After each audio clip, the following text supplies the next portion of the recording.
Hello there, everybody, and welcome to this very first review of a Hella Loose Vietnam competitive match. Here we had the Radicals on the NVA side and then Pathfinders on the USA side. Radicals had a blend of PC and console players. Pathfinders were 100% console. Now in this game, it was the very first one on Smithers Cast, and we all took it as a good learning opportunity. Before the game, I put together this tonight's keys to victory infographic here. The first point I have here for the US side is very active and communicative pilots. Remember, tunnels, one of the biggest things for tunnels is that you can hear them from around 100 meters away. And you're flying around and you should be able to point them out to your team to say, hey, I think there's a tunnel nearby. I think the biggest nerf for tunnels is definitely the fact that you can hear that they're so loud, everybody. I mean, it's really hard not to hear them, or at least be in the vicinity of where they are. And when you're playing defense for the USA, you want to be able to have a friendly pilot in the area to be able to say, hey, I think I hear a tunnel here, maybe there. Or if they hear nothing at all, that's great, because then it gives you a little bit of peace of mind in the fact that the NVA won't be able to just shove a whole bunch of bodies into your next point. Now, the next point we have on the list here is defense responding to helo callouts and roaming around. You don't want a defense crew that is just sticking in the hard cap. You want them being proactive, patrolling the rivers, going up on the border, and pushing into the enemy sector. You don't want the NVA to get comfortable and set up a tunnel right on the border, and then next thing you know, you're in a heap of trouble. One of the biggest things for teams in Vietnam will be for helo pilots to work with their SLs in order to make sure that the defense is all nice and clean. On the NVA side, we have tunnel maxing. Gotta be able to max out those tunnels. Remember, there is no cooldown as of right now for placing the connections. So you want to be able to disconnect, reconnect to as many areas as you need to, depending on the map situation. Right now, it's kind of tough to have 12 tunnels on the map because you think about that, I mean, 12 tunnels, that's so much Morse code getting pushed through the air that Americans could pick up on. And unless the U.S. troops are just totally ignoring them, then most likely you're not going to have that many up at one time. And then next point on the list is not letting the helos do as they please. In so many games, I've seen the pilots be able to go around the hard cap, transport people to wherever they wanted to. However, NVA anti-helo skills are increasing. We've seen better rockets, better MGs, etc., to take them down and not let them do whatever they want. Those were the main 4 points I'll be paying attention to for this match. Then the last but not least, we have tankers being aggressive. Remember, everybody's still learning how to deal with armor. Where do they shoot that doesn't ricochet? Where do the tanks shoot that doesn't ricochet? I've seen plenty of struggles on both sides. And if you have a really good tank crew, then you'll want to take advantage of that. Without further ado, let's go ahead and start this match and see what all happened. All right, we move on to the beginning of the match. Remember, the clock doesn't start yet. The clock doesn't start at least I believe, until both sides touch the circle, because or else the U.S. would always cap first because they can fly the helos directly in. Correct me if I'm wrong, though, on that. Here we have the opening where we have the trucks from the NVA all loading up, multiple boats going down the river. U.S. has one boat down here and 2 tanks. So 2 tanks for the U.S., 2 tanks for the NVA. And remember, in competitive Hella Loose, everybody talks. Everybody's got a mic, so it's really easy to coordinate these things. As opposed to pub matches where you're looking at maybe a 20%, 30% amount of people who have mics. That's probably the biggest difference between comp and public matches. We got a boat coming down. NVA has their boat coming. Let's go take a... We're going to see a boat-on-boat conflict down here, I think. Oh! Chopper taking some hits. Now, the boat is probably the strongest AA weapon that the NVA have right now, at least off the opening, until machine guns, until the Dishka gets placed and everything. But U.S. immediately sends a helo down the river to get some backline spawns up, and this is a very unique interaction we're definitely going to see a lot of going forward. First boat going down the river, but helo pilot trying to move around the same area. Some hits right there, but they're moving quickly down here to the south for a quick reflank. Looking good, boys. Looking good. Here the NVA begin to push in, but they haven't touched the circle yet. That the clock hasn't started ticking. No cap progress either, and we got to wait for that. Okay, first NVA troops touch the circle, and now we have the clock begins to tick. Movement, bodies moving down to the south, cap progress tickering towards the U.S. Okay, this is one of the biggest things for the NVA I think we'll see a lot of in the future. We have the garrisons placed to the back in a nice safe spot. Then you bring the tunnels in the neutral zone. As of right now, tunnels can be placed in the neutral sector, and that's huge. In World War II, you can't place a garrison in the neutral sector, and you can't in Vietnam either. So here, the NVA taking full advantage of being able to place a tunnel there so they can continuously have people spawn in, pretty much within a few seconds get up to the front line. In the back, tunnels moving up to the front. That's what you like to see, safe garrison, the front door tunnel. There, close to that thing. Remember, as of right now, tunnels don't cost any supplies. T-54 pushing up down below. Now, down here, the American tank is kiting against the little rock face here. And it's a strategy you see all the time, or a tactic you see all the time in World War II. NVA in Vietnam, though, you're not going to have the same amount of buildings and hedgerows to essentially do that on. So options are going to be pretty slim, I imagine, in the future. Helos are constantly roaming around, flying around, being able to provide some intel back to the team. Pop flares, maybe do some occasional suppression, although this helo looks like it's just so low right now. NVA getting... We see the map situation develop a little bit more. Once again, safe garrisons, 4 garrisons over here to the rears. Got the boats up for the NVA, 1 American boat, and I think it got destroyed already, but it's looking really good for the initial tunnel system. Just keep spawning to the rears, and then you can funnel bodies right up to the front line. But remember, the big thing for helo pilots is the fact that you can hear tunnels from 100 meters away. As long as you're paying attention up there in the sky, and you're listening, you should be able to point out to your team to say, hey, I think there's a tunnel in this area. Can we get somebody on this? Yeah, the big wild card right now for the NVA is seeing how aggressive they get towards 4th right after capping middle. Because remember, do you have somebody in place down here to the bottom, ready to go, put down a tunnel, disconnect this, and put up a new one to shoot bodies down to the south? How do you manage that? That's a big question every team is trying to figure out. We're down here to the bottom, but the U.S. Get a recon plane from north, right where E5 is, right where the 11 is.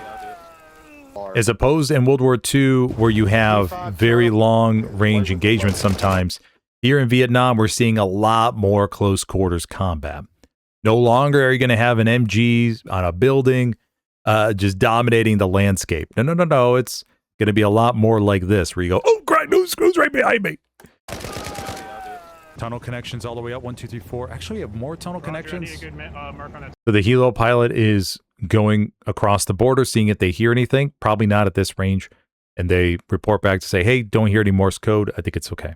U.S. is controlling the threat to front door. They found, I think, 1 tunnel. Okay, we fast forward to the 1 hour, 19-minute mark. We see the NVA has begun to set up a tunnel system down here to the south. 1, 2, 3, 4, 5 garrisons. Remember, only 5 garrisons for the NVA side as opposed to 8 for the U.S. side. Once again, wild card right now is going to be to see what this looks like. Can M Squad get over here and set up a tunnel, connect that one to this one, and then flood a bunch of bodies?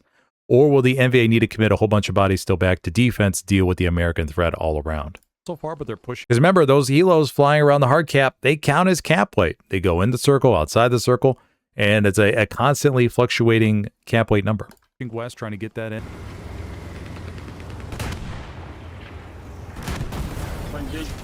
Tank destroyed. And this is another thing that tankers are going to have to deal with, are surprise tanks coming out of nowhere, man. In World War II, you could generally hear the engines and see from a distance, like, okay, we got a tank incoming.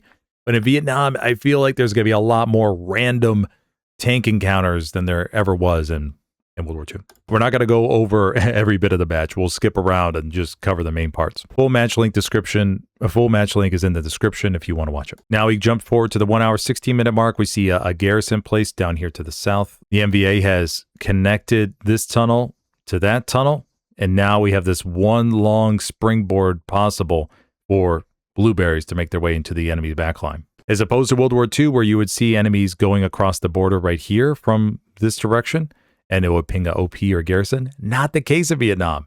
I didn't test this, but I don't think when you travel from this tunnel to that tunnel, if there's a garrison or something on the border, would it blink for like a half a second? I don't know if that's the case.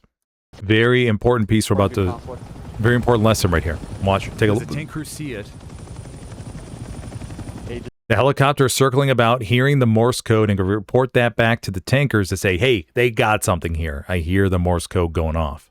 Does anyone know where the AA guns are? This is a huge responsibility for defensive helo pilots to always listen super closely, because remember, that's one of the biggest parts of tunnels, that they're super nerfed with the volume or the Morse code broadcasting around 100 meters.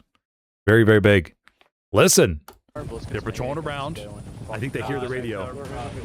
Fast forwarding to 1 hour, 13-minute mark, we see that the NVA has lost their tunnel and their attack over here on 4th. The U.S. responded with plenty of troops and a tank to squash out that potential push. And keep in mind that you can't just send everybody on the NVA side to the attack. You got to deal with the American threat that's all around here. You got plenty of raspberries attacking. So it's not just a free, hey, everybody jump on the tunnel and attack 4th. No, you got to worry about the defense too. Helos constantly flying around and cap weight, intel, all that stuff over here in the circle. And keep in mind, there's a multiple different effects. There's cap weight, there's intel, they could transport people, but then they're also being a distraction. They're helping use up the AT rockets, even though how small that may be. Those incremental benefits last up, or those incremental benefits add up. Can we get rep stations? A little bit of movement down. Fast forward to the 1 hour 4 mark, we see that the U.S. is looking pretty good on defense. They got the garrisons down here, OPs and such. Commander Denny staying in the hard cap, monitoring the chevrons, making sure all this is okay. NVA has littered the area with supplies. That's another big thing you see in competitive Helios. Support players will come in and drop supplies everywhere, and the commander will drop plenty of extra supplies as well. Blueberry's trying to harass down here to the south, but nothing serious has come up. Meanwhile, the U.S. still very strong position, bringing up armor, having the northern OPs all spread out for the spawn points and everything. NVA, plenty of tunnel connections set up all around, looking good. Safe garrisons to the rear, and then funneling up to tunnels up on the front line. Notice that. No garrisons around the hard cap. Garrisons are all placed to the back. You connect them to tunnels. Big difference from World War II. Well, we didn't have tunnels in World War II, but I think you know what I'm saying. But everything has been squashed so far. You just notice how scattered the line looks. Flying around. Note all the different... We have raspberries here, blueberries here, as opposed to World War II where you see a line and raspberries on one, blueberries on the other. Not the case in Vietnam. Courtyard. Remember, it's very easy to keep pumping out tanks for both sides right now because we just have one tank. Each side is a medium. There's nothing else. There's no recon, there's no lights, there's no heavies. It's just one medium. And most commanders in pub matches are going to have a lot of extra fuel. And make sure you're converting that fuel. Fast forward to the 54-minute mark, we see some of the tunnel connections have been severed. Once again, the radio is broadcasting, and the infantry, the helos, they can all hear it. They could zone in on where it's coming from, sever those connections. Meanwhile, down to the south, the NVA has actually set up a really long chain here in order to get some pressure over there on 4th. However, they are losing middle. The defense has been able to win the battle. I know a lot of people are having trouble winning gunfights against the AK-47, but here, been able to neutralize the threat, and the NVA now is going to have to make a full callback here to defense here shortly. Still in the circle. All defense. Play strong cap. Yeah, I would reset. Playing strong cap. We're playing strong cap. You're the callback to defense. I mean, that's the benefit of having everybody have a mic, man. Defensively, over here on the front line, then one down. Oh, it looks like he's placed it down to the south. Beginning. Fast forward a few more minutes, we see that the Americans have stacked their tanks right over here in the circle, providing a whole bunch of cap weight. We're near the 75%, 80% mark for Two tanks. USA's favor. Right here in the circle. Helicopter gonna land. Forces down. Redacted. Clean it up. Gonna drop supplies.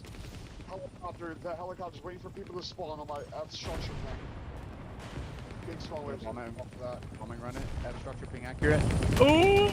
No, he's gonna take. Took off. He's took it. Take it off. Take it You off. also got another tank, Canadian, to the north of you, dog armor. I don't hear the NVA bring a whole bunch of bodies back to the circle to offset the cap weight to begin to get it back. I don't think you could spawn on supply. Now, correct me if I'm wrong. I don't think you can supply or spawn on supply trucks or supply transport. I don't think they, like out in the field when you land like that, I don't think you can. It's only in the HQ.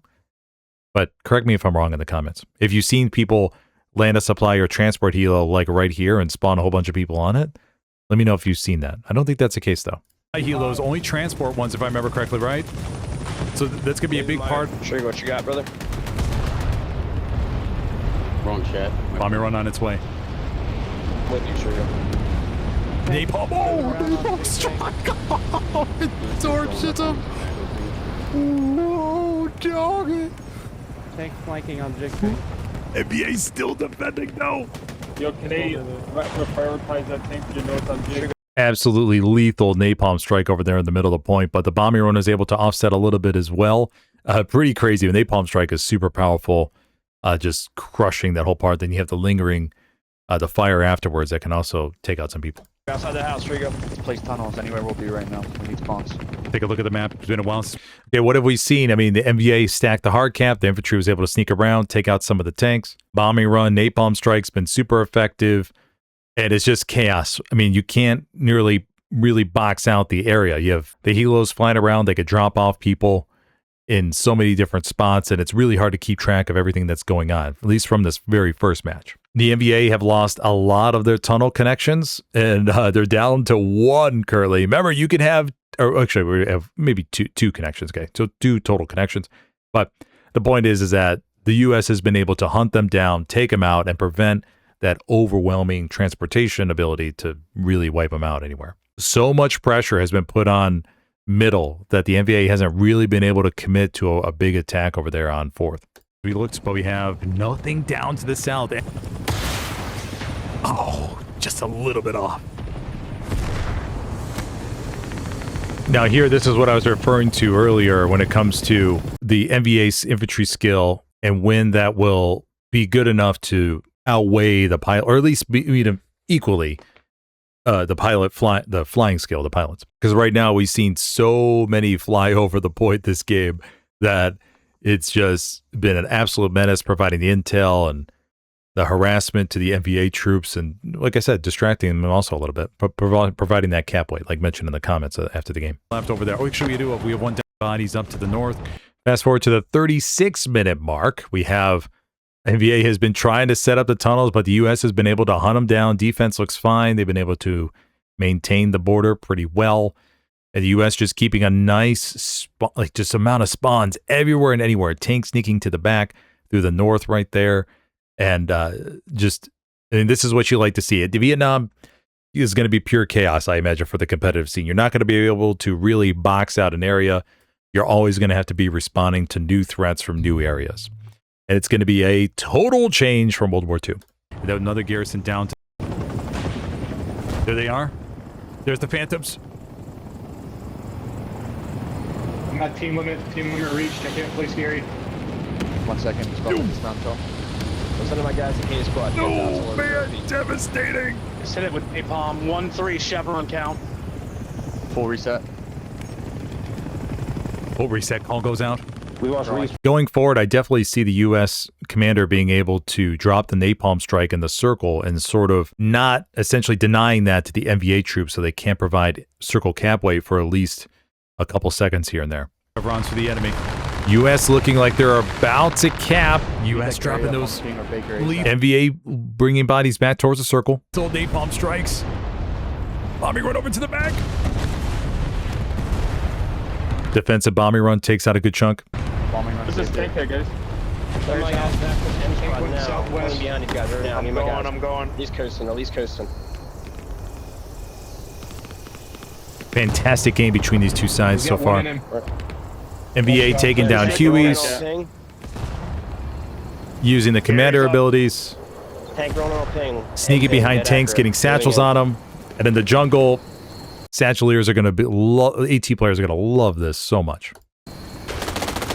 Another kiting example here where we have the T-54 behind this building, and so they're poking out, and if they get shot, they can back up and repair if they need to. So the terrain to kite your tanks is not going to be at all the same as it was in World War II, but at least you're going to have, in some cases, something to work with. Now, whether or not people get thread shots underneath here, I don't know. That's something I got to check out. Toast. To our right, Travis. Launch shot. Agoretti.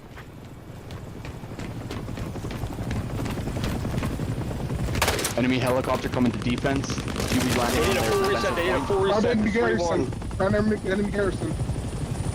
2-1 capping. We need Gary built on defensive point. What do we just see here? The NVA got a little bit of pressure over here on 4th, and then the Helios immediately came back to help support, figure out what's going on, pop flares, and just get intel to see how serious it is.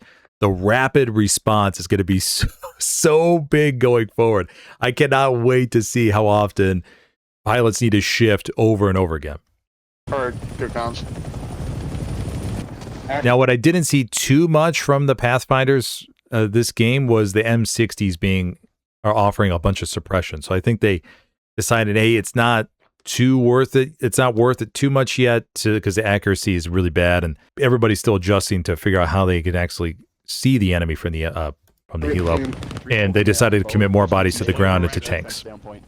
Every team's going to have their own resource allocation. Now, one thing to keep in mind going forward, sort of an advanced tactic I see is a possibility.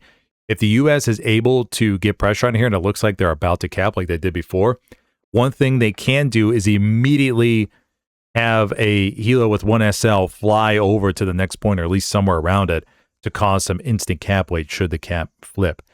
You want the enemy to panic, the NVA to panic, seeing that helo fly over, go, oh crap, they're going to our next point, kind of like the birds or the eagles in Lord of the Rings. You know, if you saw those going ahead, like, oh crap, where are they going to? Now we're down to 10 minutes and 30 seconds left to go. We have 2 tanks for the Americans right here, loading up, going up to the front line. Then we have another one back here. So 3 tanks. NVA has tried to keep their tunnel connections up and going, but the Americans have kept severing them over and over and over again while keeping pressure up on the point. Now, keep in mind that the current tunnel cooldown for an SL, I think, is 200 seconds. So it's not like they could just go put up another one. I mean, you're going to run out of SL saying, hey, mine's on cooldown, mine's on cooldown, mine's on cooldown. It kind of goes with the whole support and dropping your boxes there. And we're going to have that similar kind of conversation where support's going to be on cooldown to drop a box for a garrison. Then the SLs are going to be on cooldown to drop a tunnel. And it's going to be a very unique management exercise for the NVA. Here we have the Americans pushing up 3 tanks.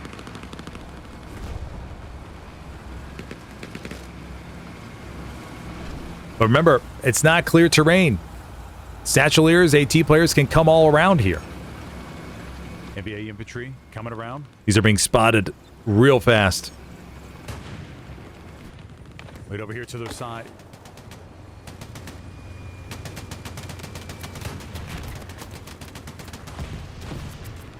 American crew fire short.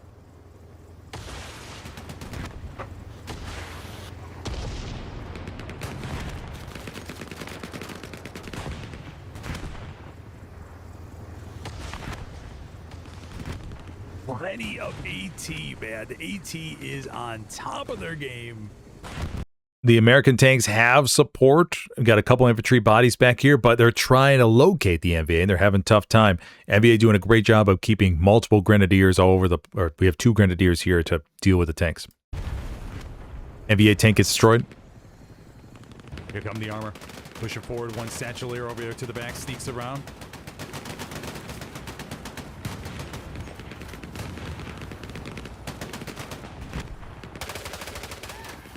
Satchel's cooking over there in the rears. So 1 tank at least will be destroyed. 1 tank down. 2 tanks down. 3 tanks down. Oh my gosh.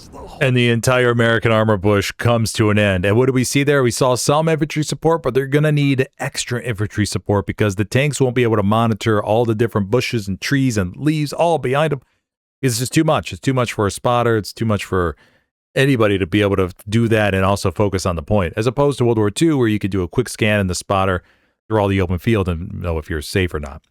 Not going to be the case in Vietnam. Tanks are going to need more infantry support here. All American push. The big push comes to an end. Comes to an end. We'll fast forward here a few minutes. 2 minutes left to go, and the NVA secures the victory here. What a great first game, though. What do we see, though, everybody? We saw the tunnels not be, I mean, they were an impact, but they weren't as ruthless as we thought maybe they would have been. The helo pilots did a great job of negating that out. You're listening for and as well as the infantry. I don't want to discount the infantry, but everybody listening for those tunnel radios and being able to pinpoint them and take them out before they became too big of an issue. Now, granted, the fragging level seemed pretty even. I don't know what the final stats were, but it seemed okay. Then we saw the patrol boats being used as a both offensive and defensive spawn. Squad leads, like I said, setting up tunnels as many as they could, but the NVA did not come close at all to, I think, their max tunnel capacity. That just was not the... I don't think we saw maybe more than 5 or 6 tunnels up at one time. U.S. brought back forces quickly to defense with the Helios to respond and make sure it didn't get out of hand. And it was just a very good first game. I'm looking forward to cast many more of these. And once again, Helios flying around inside the hard cap and doing all the things that I mentioned before. Yeah, very good though. Very good game. If you have any questions or if you spotted something that I didn't, if you wanted to mention something, feel free to mention that down below and I will take note of that for the next video. But thank you for joining me for this one, everybody, and I will see you next time. And I'm looking forward to seeing what all comes of Helios, Vietnam, in the competitive world.